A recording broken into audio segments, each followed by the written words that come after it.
1 year ago, I heard the term second brain for the first time. Over the past year, I've been building and developing a thing called the second brain, and no, it's not some evil science experiment. Hey guys, welcome back to the channel. If you're new here, my name is Yoni. I'm a self-taught web developer, and over the past year, I've been building and developing my second brain system. The second brain is a place to put everything you think of, all your ideas, all your thoughts, and any task or anything you need to do throughout your day. What exactly is a second brain now?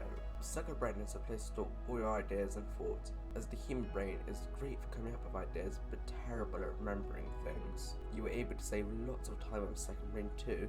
Instead of having to search hundreds of files on your computer, you're able to look it up in your second brain if you need to remember something, which is just amazing. It's saved me a bunch of time over the past year. If you set up a second brain, you'll most likely never forget anything.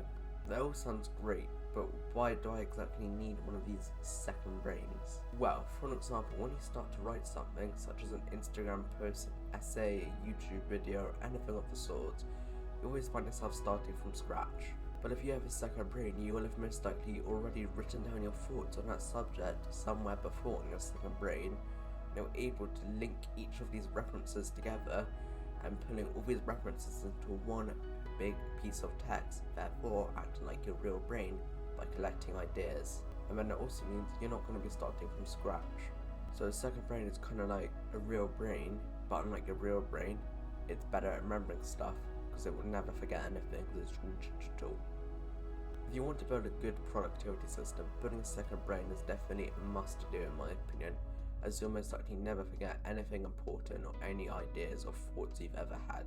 So you now may be thinking, if I do develop this second brain, what exactly goes into this second brain of mine? Well, to be honest, anything could go in there. Your ideas, your thoughts on articles you read, thoughts on videos you watched, thoughts on books, thoughts on anything and everything can go in there. We all consume lots of books, articles and videos, but we don't take away every lesson from them. With a second brain, we're able to take away almost every lesson by writing down every lesson in your second brain, and over time, you're going to be referencing that thinking, hey, I remember that. The second brain is great and all, but without any apps, it's kind of useless. So I have 3 apps which I use my second brain with: Roam Research, Notion, and Drafts. I'm sure you've heard of every single one of those if you're into productivity YouTube at all. So let's start with number 1, Roam Research.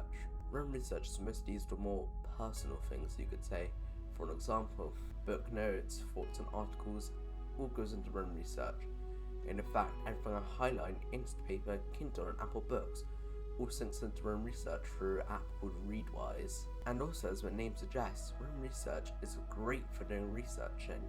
It's bullet point like structure and being able to link all your ideas together like an actual brain. I found when doing research for these videos or anything, Roam is just the greatest place to get all my ideas and thoughts into. Roam also is the idea of a daily note. When you open up Roam at the beginning of every new day, you're going to see your new daily note with the current date at the top. The whole point of the daily note is that's where you're supposed to write basically almost anything and everything you think of. You need to do with something, put it in your daily note. You think of a new idea, put it in your daily note. Think of anything, in your daily note. The daily note is great. I use it for almost everything throughout my day, except sometimes I obviously put stuff inside of different pages. One of the best thing about Roam is the way it links all together like your brain, the way it's structured. With Roam, everything's surrounded in 2 squared brackets. These squared brackets allow you to have a thing called linked references and unlinked references. So let's say I'm talking about coffee, and I put these 2 squared brackets around the word coffee. That's going to generate a linked reference, which means I'm able to see why I've linked to it explicitly, but I'm able to press unlinked references and see places I typed the word coffee haven't explicitly linked it, which shows how powerful Roam is as it connects ideas one place to another without thinking. Before, you're going to be thinking, hey, I didn't know that idea could connect. Now yes, I'm sure you've all heard of Notion, the current latest productivity app on the block. Notion for a lot of things: YouTube, coding, project management, Instagram posts. Almost anything that's not personal goes into Notion. At first, Notion seems very weird and confusing to use, but after you experiment with Notion for a few hours or days, you're going to start finding out that Notion is the most powerful app you can ever use in your life. It's just amazing. In Notion, you're able to do everything such as rich text, markdown, Kanban boards, databases, list databases, table databases, anything and everything that's possible in Notion. In fact, one of Notion's coolest features is a thing called a linked database.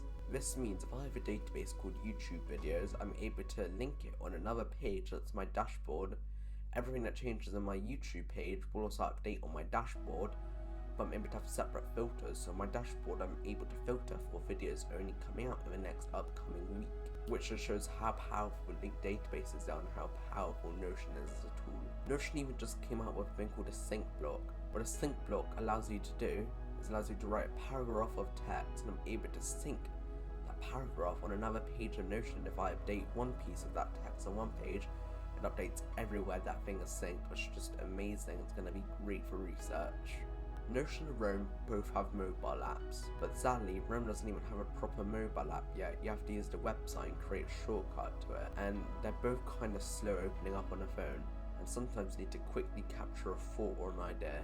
This is where Drafts comes in. Drafts was originally used for all my text for 2 years before I discovered Notion, but ever since I discovered Notion, Drafts has been used for a quick idea dumping ground.